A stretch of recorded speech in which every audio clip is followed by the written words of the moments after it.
लेकिन सर्वसम्मति से अस्वीकार कर दिया गया। कहा फिर मेरे वचन का क्या होगा? कहा तुम्हारे वचन का पालन करना, उसे पूर्ण करना, ये तुम्हारा कर्तव्य है। तुम्हारे पास जो आभूषण है, इस आभूषण को बेचकर तुम मंदिर बनवा सकती हो। रानी ने कहा बहुत अच्छी बात। उसने अपना हार अपने सेवक को दिया कि जाकर पाटलिपुत्र में इसे बेच आओ और उससे गया में मंदिर बनेगा।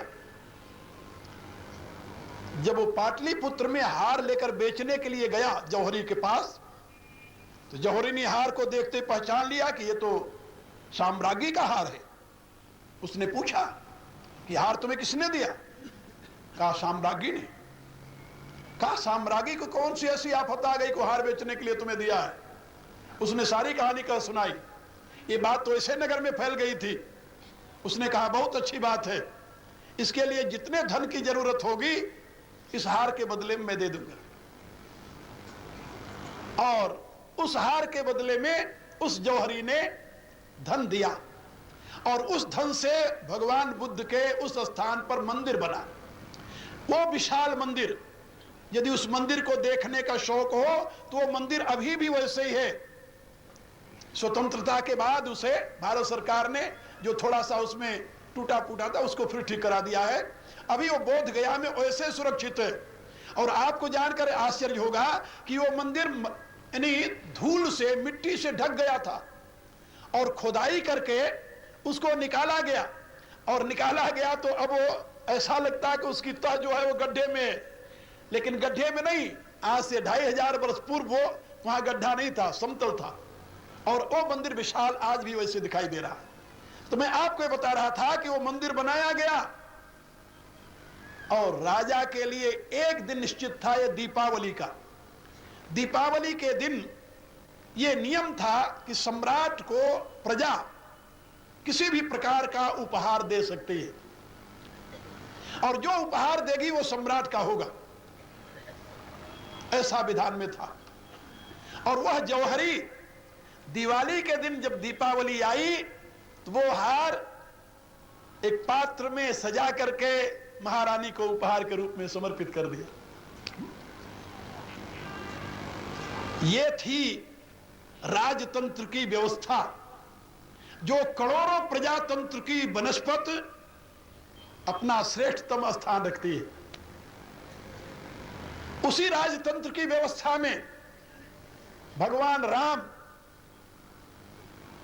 केवल 2 व्यक्तियों के विरोध के कारण वन में चले गए।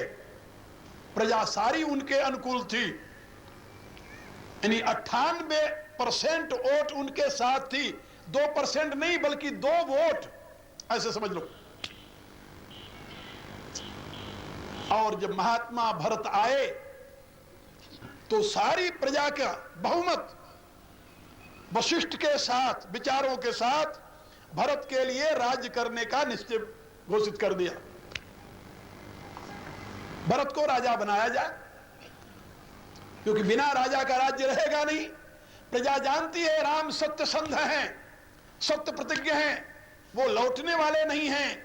जब राम लौटेंगे नहीं तो 14 वर्ष तक राज्य का संचालन कौन करेगा, उसकी व्यवस्था कौन करेगा? राजा के बिना यहां मत्स्य न्याय शुरू हो जाएगा। जैसे बड़ी मछलियां छोटी मछलियों को खा जाती हैं, ऐसे शक्तिशाली लोग निर्बलों को खा जाएंगे। इसलिए राजा का होना जरूरी है। गुरुदेव के निर्देशानुसार, वशिष्ठ के निर्देशानुसार पूरी अवध की प्रजा ने एक मत होकर के ये स्वीकृति दे दी कि भरत को राज्य स्वीकार कर लेना चाहिए। कल तक यहां की कथा आप लोगों को सुनाया था मैंने। अब आगे देखिए, महात्मा भरत इसको स्वीकार करते हैं कि गुरु उपदेश दीन मोहिनी का, प्रजा सचिव सम्मत सबही का। वो जानते हैं कि गुरु के मत के साथ प्रजा का भी मत है, मंत्री का भी मत है, क्योंकि तत्कालीन व्यवस्था में किसी भी राज्य के उत्तराधिकारी के चयन में इन तीनों का मुख्य स्थान होता था। पहला स्थान होता था पुरोहित का। पुरोहित शब्द का अर्थ होता है पुर का हित चाहने वाला। पुरोहित शब्द के बहुत अर्थ होते हैं, संस्कृत साहित्य में, वेद में इसके अनेकों अर्थ बताए गए हैं, लेकिन इसका मुख्य अर्थ राजतंत्र की दृष्टि से होता है संपूर्ण पुर का, राष्ट्र का हित चाहने वाला, वह पुरोहित। उसको पुरोधा भी कहते हैं। उसका मत अपना महत्वपूर्ण स्थान रखता था, क्योंकि वह पुरोहित पूरे ऋषि समाज का मंतव्य प्रतिनिधि के रूप में राज दरबार में व्यक्त करता था, ऋषि समाज का। और दूसरा था मंत्रिमंडल का। मंत्रिमंडल का मत भी या स्वीकृति भी अनिवार्य थी उत्तराधिकारी की प्रतिष्ठा के लिए। और तीसरा प्रजा की। और प्रजा की सम्मति किस प्रकार से वहां पहुंचती थी, आप कभी चाणक्य के द्वारा लिखित अर्थशास्त्र पढ़िए, तब आपको प्राचीन राज्य व्यवस्था में भारतीय दृष्टिकोण क्या रहा है उसका पता चलेगा आपको। वहां पर हर एक वर्ग का एक प्रतिनिधि आता था चुन करके। हर एक वर्ग अपना प्रतिनिधि चुनता था, यानी सिलेक्ट करता था, मनोनीत करता था, और वो आकर राज दरबार में अपना स्थान रखता था। और उसकी सम्मति पूरे उस वर्ग की सम्मति होती थी, जितने वर्ग थे। इसी प्रकार से हम पढ़ते हैं 16 प्रतिनिधि होते थे, 16 वर्गों के, 16 वर्गों के 16 प्रतिनिधि राजा के दरबार में प्रजा के प्रतिनिधि होते थे। तो ये 3 के द्वारा यदि स्वीकृत हो जाए, पुरोहित जो ऋषियों का प्रतिनिधि, मंत्रीगण और प्रजा का प्रतिनिधि वह 16 सदस्य, इनके द्वारा यदि स्वीकृति मिल जाए तब वो राज्य का उत्तराधिकारी निश्चित किया जाता था। भरत के विषय में सारे प्रतिनिधि और मंत्रीगण और पुरोहित स्वयं इस बात की घोषणा कर रहे हैं। इसलिए भरत जी कहते हैं, मैं जानता हूं मोहि उपदेश दीन गुरुनी का, प्रजा सचिव सम्मत सबही का, और मातु उचित धरि आय सुदीना। राम की माता ने भी, जिसके विरोध की संभावना प्रजा को हो सकती है, लेकिन वो भरी सभा में समर्थन कर रही है, नहीं तुम राज्य करो। भरत जी कहते हैं, मैं सबकी बात सुन चुका हूं, लेकिन अब मैं सबको उत्तर देने की जो धृष्टता कर रहा हूं उसको आप लोग क्षमा करें। उत्तर देव क्षमब अपराधु। मैं गुरुजनों को उत्तर नहीं देना चाहता, लेकिन मजबूरी में विवश होकर के आपको उत्तर दे रहा हूं, इसलिए इस मेरे अपराध को आप लोग क्षमा करना। क्योंकि दुखित दोष गुण गणईन साधु। जो सज्जन लोग हैं, समझदार लोग हैं, वो दुखी व्यक्ति के गुण और दोष को ध्यान में नहीं लाते। कहना क्या चाहते हैं, भरत जी ने उत्तर नहीं दिया, क्या किया, एक प्रश्न कर दिया। और वो प्रश्न जो है वो राजतंत्र से अपना घनिष्ठ संबंध रखता है। भरत जानते हैं, राजकुमार हैं, नीतिज्ञ हैं, वशिष्ठ के शिष्य हैं, वेद शास्त्र का पूर्ण बोध है उन्हें, पूर्ण प्रज्ञ हैं, उनकी योग्यता में कोई कमी नहीं है। वो इस रहस्य को अच्छी प्रकार से जानते हैं कि राज्य की संस्थापना प्रजा के हित के लिए हुई है, व्यक्ति के हित के लिए नहीं। आज फिर वही आज आ जाता है। आज क्यों आ जाता है भाई? हर एक सिद्धांत की बात कहने के बाद में आज क्यों लाकर आप लोगों के सामने खड़ा कर देता हूं? इसलिए कि मेरी ये अंतर की इच्छा है कि आप अपने अतीत के प्रकाश में वर्तमान का प्रयोग करते हुए कम से कम अपने भविष्य को तो उज्जवल बना ले। इतना तो आप करें।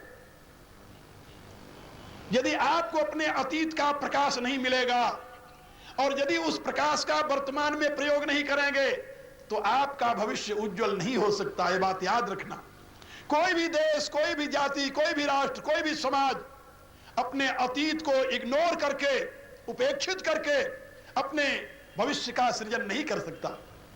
इसलिए मैं हमेशा आज लाकर आप लोगों के सामने खड़ा कर देता हूं कि ये व्यवस्था देखिए। भरत जी एक प्रश्न कर रहे हैं पूरे समाज के सामने, सभासद के सामने। उनका प्रश्न क्या है? वो कहते हैं कि पितु सुरपुर सिय राम बन करन कहू मोहिराज। जिस राज्य की चर्चा चली थी, अभी मिला नहीं था राज। क्या समझे? राम को राज तो नहीं मिला था, राज मिलने वाला था।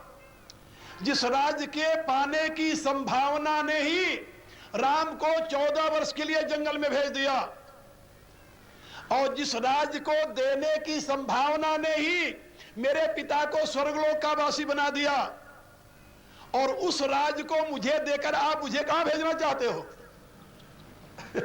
मुझे कहां करना चाहते हो? क्या राय आप लोगों की? जिस राज्य के नाते पिता स्वर्गवासी हुए, जिस राज्य के नाते भरत राम वनवासी हुए, भरत पूछते हैं वो राज्य आप मुझे दे रहे हो इतना भयानक जो राज्य पद है, जब मुझे दे रहे हो तो मेरे को तो या तो नरक में स्थान मिलेगा या तो पाताल में, दूसरी जगह तो स्थान मिल नहीं सकता। इसलिए आप पूछ रहे हैं कि करन कहू मोहिराज यही तेज जानो मोरहित कहे आपन बड़काज। ये प्रश्न है उनका। हर एक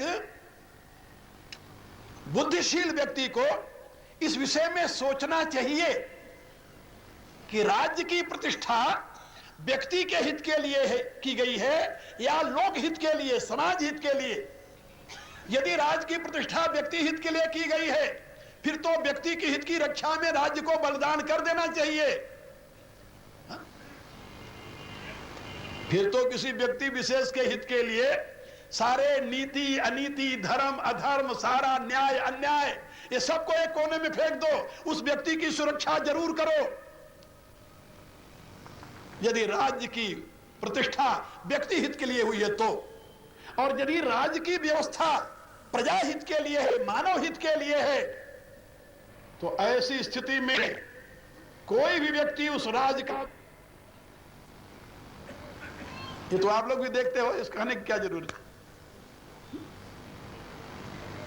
ये लोकतंत्र इस देश के लिए दुर्भाग्यपूर्ण व्यवस्था है, याद रखना। मानव जाति के लिए दुर्भाग्यपूर्ण व्यवस्था है, केवल आपके लिए ही नहीं, लेकिन है क्योंकि इसमें भारतीय मूल का कुछ भी नहीं है। भारतीय मूल में लोकतंत्र की व्यवस्था है, लेकिन उसका क्रम अलग है, उसकी विधि अलग है, उसकी विधा अलग है। आपको यदि उसको जानना हो तो प्राचीन भारत के राजनीतिक ग्रंथों को पढ़िए।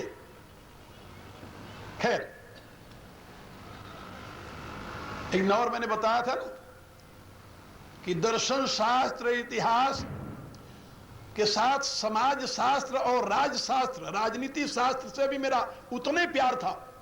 इसलिए मैंने भारत के प्राचीन राजनीति शास्त्र को अध्ययन में बड़ी रुचि रखी, और जितने उपलब्ध राजनीति शास्त्र हैं भारत के प्राचीन, उन सब का अध्ययन करने के पश्चात मेरे अंगुलियों पर है। इसलिए मैं विश्वास के साथ आपको कह सकता हूं कि ये जो वर्तमान में डेमोक्रेसी है, इसमें भारतीय राजनीतिक व्यवस्था का कुछ भी अंश नहीं है, कुछ भी अंश नहीं। दुर्भाग्य से ये भारतीय जनता पर लादा गया है, लेकिन अब ये सर्वस्वीकृत है कि उसमें सबको सुगमता लग रही है, इसलिए चल रहा है। खैर, जब भरत के प्रश्न का कोई उत्तर नहीं मिला किसी भी समझदार को, तो भरत स्वयं खड़े होकर के उत्तर देने लगे कि जहां तक मेरे हित की बात है, क्योंकि गुरुदेव ने 3 बार इस बात को दोहराया था, करऊ राज परिहरऊ गलानी, मानव मोर बचन हित जानी। तुम राज्य करो, ग्लानि का त्याग कर दो, मेरी आज्ञा को तुम हितकर समझो, मैं गुरु होकर तुम्हें कह रहा हूं। माता कौशल्या ने भी यही कहा था, पूत पथ्य गुरु आयसु अहि। मंत्री ने भी यही कहा था, कीजिए गुरु आयसु अवश्य, कह सचिव कर जोरी। भरत जी कह रहे हैं, देखिए मेरा हित किसमें है, इसके विषय में जितना मैं जानता हूं, मेरे विचार से उतना कोई दूसरा नहीं जान सकता।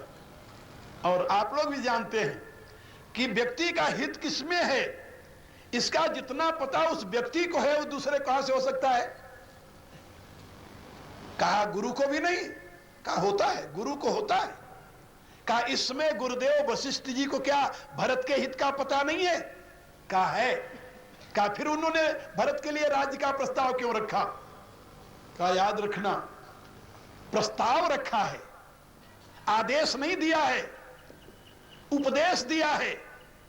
उपदेश और आदेश में बड़ा अंतर है। आदेश उसे कहते हैं कि इसको तुम्हें मानना ही पड़ेगा, और उपदेश उसे कहते हैं कि ये मेरी राय है, आगे तुम्हारी मर्जी। उपदेश में आदेश में बड़ा अंतर है।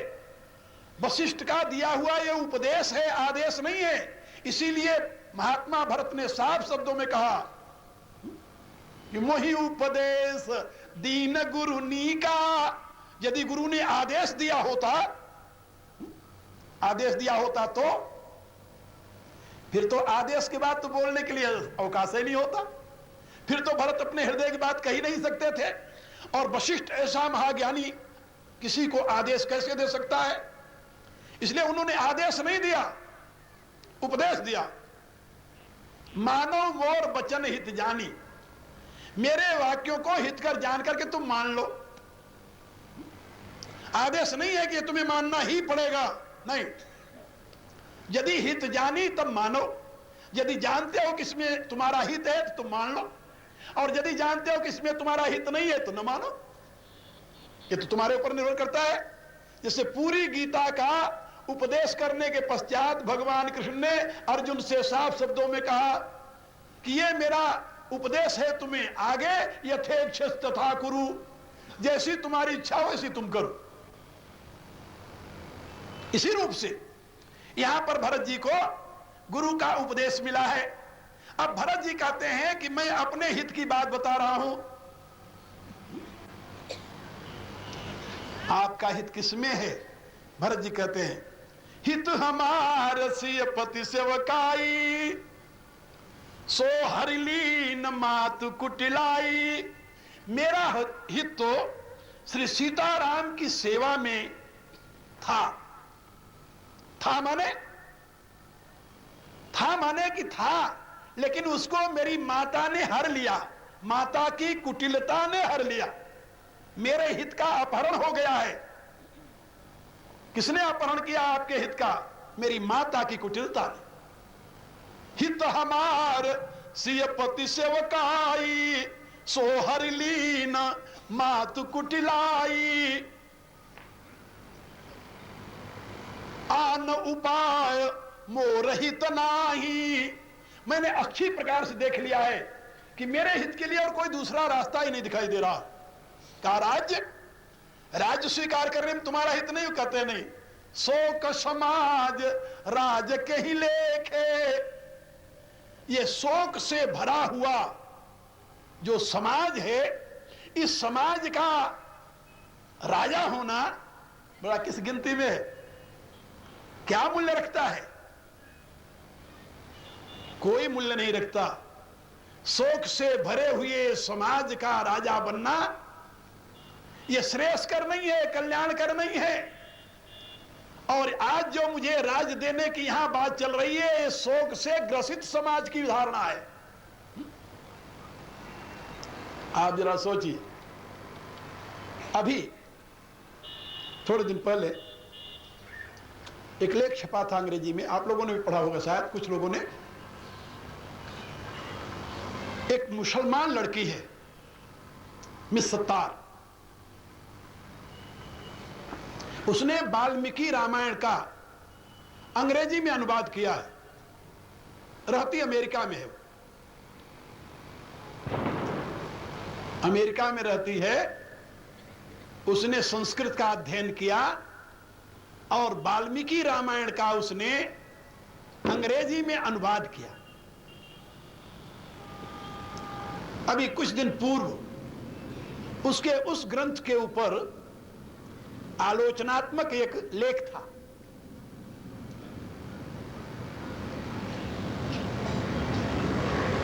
और उस लड़की ने उस पर लिखा है, उस मुसलमान लड़की ने, मिस सत्तार नाम था उसका, है, था नहीं, अभी है वो, अभी तो बिल्कुल रिसेंटली बात है। उसने लिखा है कि राज्य पाने के लिए तो भाई भाई में युद्ध हमने देखा है, पढ़ा है। इतना ही नहीं बल्कि एक भाई दूसरे भाई की हत्या करके राज पाने का प्रयत्न करता है। इतना ही नहीं, राज पाने के लिए पुत्र अपने पिता को बंदी खाने भी डालते हुए हमने इतिहास में पढ़ा है, वो लिखती है महिला। लेकिन राज त्यागने के लिए दो भाइयों में ये द्वंद्व हो, ये इतिहास की पहली घटना है और अनुपम घटना है। अयोध्या ऐसे साम्राज्य को, वो मुसलमान लड़की लिखती मिस सत्तार, कि अयोध्या ऐसे साम्राज्य के राज को ग्रहण करने के लिए न राम तैयार है न भरत तैयार है, दोनों तैयार नहीं है। और उन दोनों में यह द्वंद्व चल रहा है। राम कहते हैं राज तुम्हें स्वीकार करना है, भरत कहते हैं राज मेरा नहीं, राज आपको स्वीकार करना है। वो कहता है ऐसा अनुपम दृश्य, वो कहती है लड़की, ऐसा अनुपम दृश्य दुनिया के किसी इतिहास में नहीं मिलेगा आपको। ये आदर्श आपको भारतीय प्राचीन इतिहास में मिलेगा, ये आदर्श केवल वाल्मीकि रामायण में आपको मिलेगा। मेरे कहने का अभिप्राय कि जो मानव के लिए प्रेरणाप्रद है, कल्याणप्रद है, हितप्रद है, सुखप्रद है, आनंदप्रद है, जीवनप्रद है, उसकी प्रशंसा तो हर एक समझदार व्यक्ति करेगा। चाहे वो भारत का हो, चाहे यूरोप का हो, चाहे अमेरिका का हो, चाहे वह हिंदू है, वह मुसलमान है, वह ईसाई है, कौन है इससे कोई मतलब नहीं, समझदार है वो करेगा। मैं रामचरितमानस का